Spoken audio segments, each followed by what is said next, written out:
요담이 왕위에 오를 때 나이가 25세라 예루살렘에서 16년 동안 다스립니다. 그의 어머니의 이름은 여루사요 사독의 딸이더라. 요담이 그의 아버지 우시야의 모든 행위대로 여호와 보시기에 정직하게 행하였으나 여호와의 성전에는 들어가지 아니하였고 백성은 여전히 부패하였더라.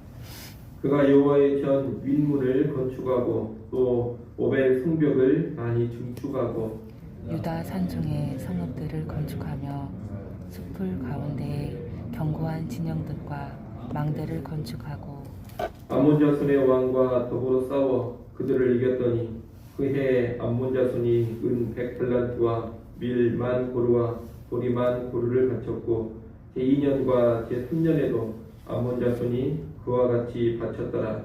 요담이 그의 하나님 여호와 앞에서 바른 길을 걸었으므로 점점 강하여졌더라.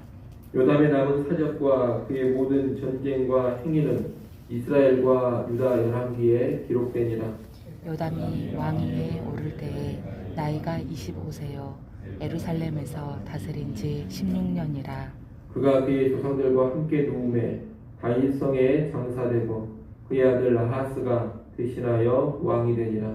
아하스가 왕위에 오를 때에 나이가 20세라 예루살렘에서 16년 동안 다스렸으나 그의 조상 다윗과 같이 아니하여 여호와 보시기에 정직하게 행하지 아니하고 이스라엘 왕들의 길로 행하여 바알들의 우상을 부어 만들고 또 흰놈의 아들 골짜기에서 분향하고 여호와께서 이스라엘 자손 앞에서 쫓아내신 이방 사람들의 가증한 일을 본받아 그의 자녀들을 불사르고 또 산당과 작은 산 위와 모든 푸른 나무 아래에서 제사를 드리며 분향하니라. 그러므로 그의 하나님 여호와께서 그를 아람 왕의 손에 넘기심에 그들이 쳐서 심히 많은 무리를 사로잡아 다메섹으로 갔으며 또 이스라엘 왕의 손에 넘기심에 그가 쳐서 크게 살육하였으니 이는 그의 조상들의 하나님 여호와를 버렸음이라. 르말야의 아들 베가가 유다에서 하루 동안에 용사 12만 명을 죽였으며 에브라임의 용사 시그르는 왕의 아들 마아세야와 국내 대신 아스리감과 총리 대신 엘가나를 죽였더라. 이스라엘 자손이 그들의 형제 중에서 그들의 아내와 자녀를 합하여 20만 명을 사로잡고 그들의 재물을 많이 노력하여 사마리아로 가져가니 그곳에 여호와의 선지자가 있는데 이름은 오데시라. 그가 사마리아로 돌아오는 군대를 영접하고 그들에게 이르되 너희 조상의 하나님 여호와께서 유다에게 진노하셨으므로 너희 손에 넘기셨거늘 너희의 노기가 충천하여 살육하고 이제 너희가 또 유다와 예루살렘 백성들을 압제하여 노예로 삼고자 생각하는도다. 그러나 너희는 너희 하나님 여호와께 범죄함이 없느냐. 그런즉 너희는 내 말을 듣고 너희의 형제들 중에서 사로잡아 온 포로를 놓아 돌아가게 하라. 여호와의 진노가 너희에게 임박하였느니라 한지라. 에브라임 자손의 우두머리 몇 사람 곧 요하난의 아들 아사랴와 무실레모스의 아들 베레가와 살륨의 아들 여하스기야와 하들레의 아들 아마사가 일어나서 전장에서 돌아오는 자들을 막으며 그들에게 이르되 너희는 이 포로를 이리로 끌어들이지 못하리라. 너희가 행하는 일이 우리를 여호와께 허물이 있게 함이니 우리의 죄와 허물을 더하게 함이로다. 우리의 허물이 이미 커서 진노하심이 이스라엘에게 임박하였느니라 하매 이에 무기를 가진 사람들이 포로와 노력한 물건을 방백들과 온 회중 앞에 둔지라. 이 위에 이름이 기록된 자들이 일어나서 포로를 막고 노락하여 온 곳 중에서 옷을 가져다가 벗은 자들에게 입히며 신을 신기며 먹이고 마시게 하며 기름을 바르고 그 약한 자들은 모두 나귀에 태워 데리고 종려나무 성 여리고에 이르러 그의 형제에게 돌려준 후에 사마리아로 돌아갔더라. 아멘. 오늘 본문은 유다 왕 요담과 아하스의 통치를 말하고 있습니다. 27장 1절부터 9절까지 말씀은 요담의 통치입니다. 요담은 우시아의 아들로 태어나 25세에 왕위에 올라서 16년간 다스렸습니다. 그의 아버지 우시아는 선한 왕이었는데 그는 아버지를 따라서 여호와 보시기에 정직하게 행하였습니다. 그는 여호와의 성전에는 들어가지 않았고 백성은 여전히 부패함이 있었다고 2절에서 말합니다. 2절 하반절에 보면 여호와의 성전에 들어가지 않았다라고 했는데 이것은 여호와를 숨기지 않았다 이런 뜻이 아닙니다. 그의 아버지 우시아가 행한 잘못을 범치 않았다는 뜻입니다. 요담의 아버지 우시아는 아주 신실하게 살았습니다만 생애 후반에 잠깐 교만해져서 제사장만이 들어갈 수 있는 성소에 함부로 들어가 버리고 말았습니다. 그로 인한 징벌로 나병에 걸렸고 죽을 때까지 별궁에 갇혀서 지내야 했습니다. 요담은 이 아버지의 일을 보면서 아주 큰 경각심을 가진 것으로 보입니다. 그래서 아버지와 같은 실수를 되풀이하지 않으려고 함부로 성전에 들어가지 않은 것입니다. 그러나 백성은 여전히 부패함이 있었습니다. 요담은 개인적으로 하나님 앞에서 바르게 행했습니다. 하지만 백성들까지 온전히 하나님을 섬기게 하지 못한 아쉬움이 있는 왕입니다. 이 요담은 왕이 되어서 먼저 나라의 방비를 아주 튼튼하게 했습니다. 그리고 암몬과도 싸워서 승리를 거두었습니다. 5절에 보면 전쟁에서 패배한 암몬은 3년간 매년 은 100달란트와 밀 10,000고르, 보리 10,000고르를 조공으로 바쳤다고 합니다. 참고로 한 달란트는 3.4kg이고 한 고르는 220리터입니다. 그러니 암몬은 매년 은 3.4톤, 밀과 보리 220만 리터를 조공으로 3년간 바친 겁니다. 요담이 이렇게 강성해진 이유는 하나님 앞에서 바로 행하였기 때문입니다. 27장 6절 말씀을 여러분이 한번 읽어보십시오. 27장 6절 말씀 읽습니다. 요담이 그의 하나님 여호와 앞에서 바른 길을 걸었으므로 점점 강하여졌더라. 아멘. 이 역대기에서 왕들의 강성함과 말씀의 순종함은 언제나 함께 갑니다. 이것은 율법을 따라 행할 때 하나님께서 왕위를 견고하게 주겠다는 그 약속에 따른 것입니다. 순종하며 하나님 앞에서 바르게 행하면 복을 받는다. 이것이 만물의 주관자이신 하나님의 약속입니다. 물론 이 복은 물질적인 복만을 말하는 것은 아닙니다. 물질적인 복이 아니어도 영적인 복을 풍성하게 받을 수 있습니다. 그러나 여하튼 복은 누구에게 주어지느냐? 언제나 순종하는 사람에게 주어집니다. 그래서 복받는 길이 말씀에 순종하는 길이다 이렇게 말할 수가 있습니다. 역대기는 계속해서 그것을 강조하면서 보여주는 겁니다. 이를 하시고 여러분도 늘 순종해서 하나님 앞에 바르게 행하고 복받는 그런 인생이 될 수 있기를 바랍니다. 요담은 25세의 왕위에 올라서 16년을 다스리고 죽습니다. 그리고 그의 아들 아하스가 대신하여 왕이 됩니다. 27장 10절부터서는 요담의 아들 아하스의 통치를 말하고 있습니다. 아하스는 20세의 왕위에 올라 16년간 통치를 했는데 할아버지 우시아, 아버지 요담의 길을 떠나서 악한 왕이 됩니다. 그는 북이스라엘 왕들의 길을 택해서 바알을 숭배했습니다. 예루살렘 인근의 흰놈의 골짜기에서 분양하며 자녀들을 불살라 바치는 가증한 우상 숭배도 했습니다. 또 산당과 작은 산 위나 푸른 나무 아래에 세우던 우상들에게 제사를 드리고 분양했습니다. 전적인 우상 숭배에 빠져들고 만 겁니다. 이 하나님은 아하스를 징벌하사 아람과 북이스라엘의 손에 붙이십니다. 아람이 침략해서 많은 유다 사람들을 사로잡아 다메섹으로 끌고 갔습니다. 또 북이스라엘 왕 베가가 침략해서 하루 동안에 유다의 용사 12만 명을 죽여버립니다. 그리고 고관들까지 죽입니다. 거기에 더해서 20만 명의 포로를 사로잡고 재물을 많이 노략해서 사마리아로 가져갔습니다. 이렇게 유다가 아람과 북이스라엘에게 처참하게 패배한 것은 여호와를 버렸기 때문입니다. 여호와를 버렸기 때문에 이들이 적군 앞에서 패배하고 수많은 노략을 당하고 나라가 휘청거릴 지경에 이르게 되었다는 겁니다. 이 범죄의 가장 큰 책임은 누구에게 있느냐? 왕에게 있습니다. 왕인 아하스에게 있다는 겁니다. 이 왕이 앞장서서 우상을 숭배했기 때문에 백성들도 우상 숭배에 동참을 했고 온 나라가 우상 숭배에 빠져들면서 이런 큰 수치와 몰락을 맛보게 된 겁니다. 그래서 우리는 이들이 몰락한 것이 우상을 숭배한 것, 여호와를 버린 것이다. 이것을 분명히 알아야 되겠습니다.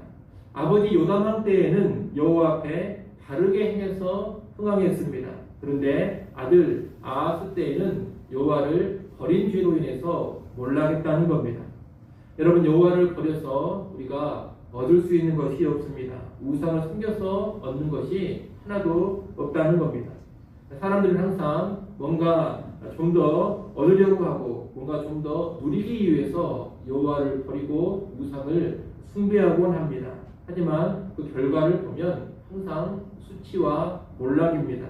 여러분, 이 또한 잘 기억하시고 절대로 하나님을 버리지 마시고 우상을 숭배하지 않기를 바랍니다. 헛된 우상 숨기지 마시고 평생토록 하나님 붙들고 하나님 앞에 겸손함으로 정의함으로 살아갈 수 있기를 소원합니다. 오늘 본문 27장 9절부터 15절까지 말씀은 북이스라엘이 사로잡은 20만 명의 유다 포로를 선대한 일을 기록하고 있습니다.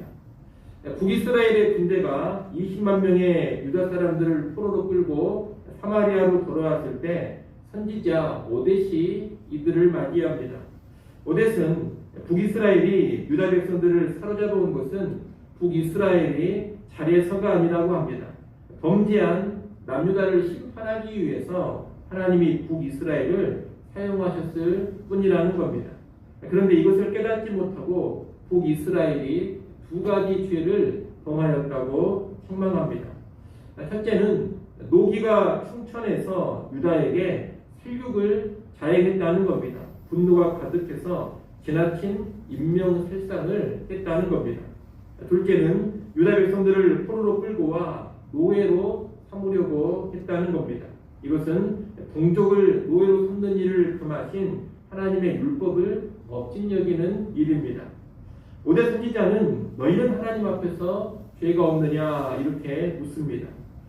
사실 이 북이스라엘도 유다 못지않게 우상을 숭배하며 범죄하는 나라입니다. 그런데 잠시 하나님께서 심판의 도구로 사용하신 겁니다. 그런데도 자기의 죄는 보지를 못하고 유다에게 아주 심한 악을 행한 것입니다. 오뎃 선지자는 유다를 향해서만 궁기탱천하지 말고 자신을 돌아보라 이런 말을 하고 있는 겁니다. 이어서 오뎃 선지자는 이 유다 백성들이 그들의 형제라는 것을 상기시키면서 사로잡아온 포로를 다시 돌려보내라고 합니다. 그렇게 하지 않으면 이제 여호와의 진노가 북이스라엘에게 임할 것이라고 합니다. 형제 사랑을 성실하면 이제 북이스라엘도 심각한 심판을 받으리라는 경고입니다. 오뎃 선지자가 이렇게 선포했는데 놀랍게도 에브라임 자손의 우두머리들 곧 북이스라엘의 지도자들이 이 선지자의 말을 듣고 따릅니다.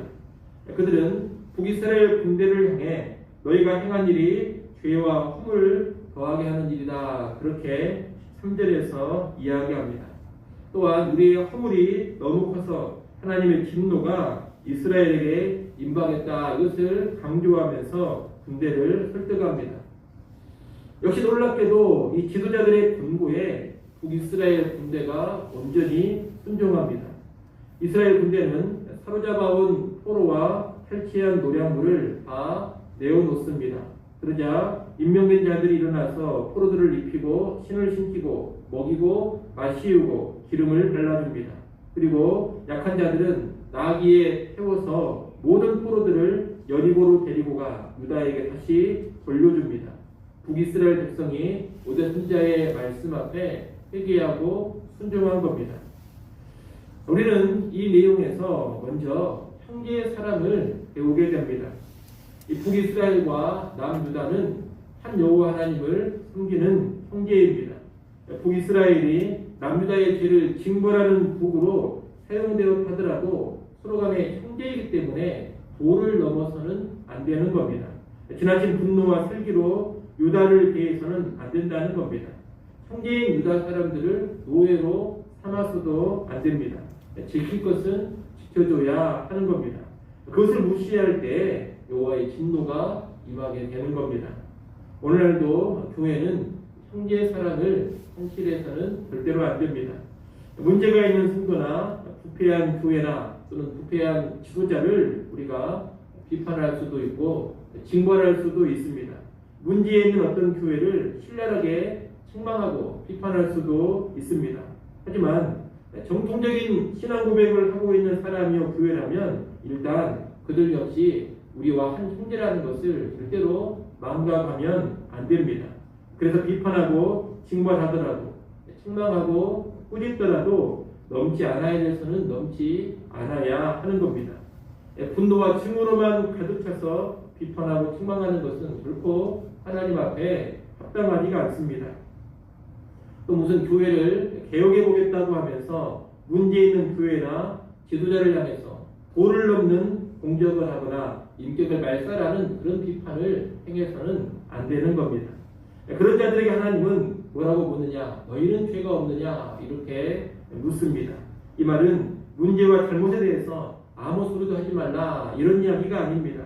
자기도 죄인이요 자기도 문제 있는 사람이라는 것을 인정하고서 겸손하고 온유하게 비판하고 책망하고 징벌을 하라는 뜻입니다. 형제 사랑의 마음을 유지하면서 존중도 하고 형제 사랑을 가지고서 개혁도 하라는 겁니다. 만약 우리가 형제 사랑을 상실해 버리고 겸손함도 온유함도 없이 비판과 책망, 존중과 개혁을 행해간다면 그것은 광기로 날뛰는 것에 지나지 않습니다. 하나님은 그런 행태에 대해서 진노하신다라는 것을 알아야 합니다.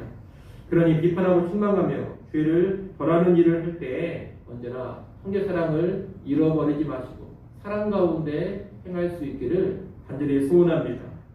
아울러 이 부분의 내용에서 우리가 또 하나 배울 수 있는 게 있습니다. 그것은 정통성을 상실한 북이스라엘 안에도 여전히 선지자가 있고 여전히 순종하는 사람들이 있다는 겁니다. 이 북이스라엘은 전반적으로 폐역한 나라입니다. 왕들도 이 북이스라엘의 왕들은 하나님을 제대로 섬긴 왕이 단 한 명도 없습니다. 전체적으로 보자면 북이스라엘은 남유다에 비할 바가 못 되는 그런 나라인 것입니다. 하지만 그럼에도 이 북이스라엘 역시 언약의 백성들입니다. 그 안에 선지자들이 있고 그 안에 하나님의 말씀에 순종하는 사람들이 있는 겁니다. 다시 말해 북이스라엘 왕국에 속했다고 해서 그 구성원들이 무조건 다 악한 자들이고 무조건 구원에서 배제되어 버린 그런 사람들이 아니라는 겁니다. 북이스라엘 안에 탁월한 선지자들이 있습니다. 엘리야, 엘리사도 북이스라엘의 선지자입니다. 또 북이스라엘 안에도 순종하는 사람들이 있습니다. 참된 하나님의 사람들이 그 안에도 있다는 겁니다. 이것은 오늘날 교회를 향해서도 적용할 수 있는 내용입니다. 우리 주변에 부패한 교회가 있고 전반적으로 영적으로 무너져버린 그런 교회가 있을 수 있습니다. 하지만 그렇다고 해서 그 교회 안에 사람들이 모두 다 구원과 상관이 없고 하나님과 상관이 없는 것은 아닙니다.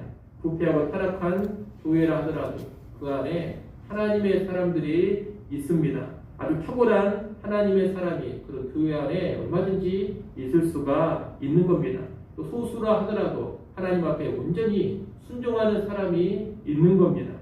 반대로 건강하고 영적으로 잘 서 있는 교회라 하더라도 그 안에 하나님과 무관한 사람들이 있는 것이고 말씀에 철저하게 불순종하는 그런 사람들도 속해 있는 겁니다. 그렇기 때문에 우리가 어떤 교회를 바라보거나 공동체를 바라볼 때 절대 집단으로만 바라보면 안 됩니다.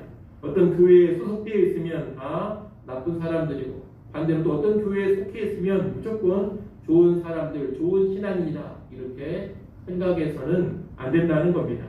우리가 어떤 교회에 대해서 전반적인 평가를 할 수는 있겠습니다만 그것이 그 교회에 속한 모든 사람에 대한 일괄적인 평가가 되어서는 안 됩니다.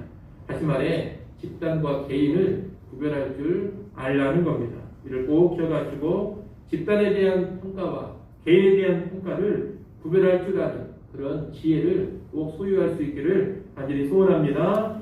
기도하겠습니다.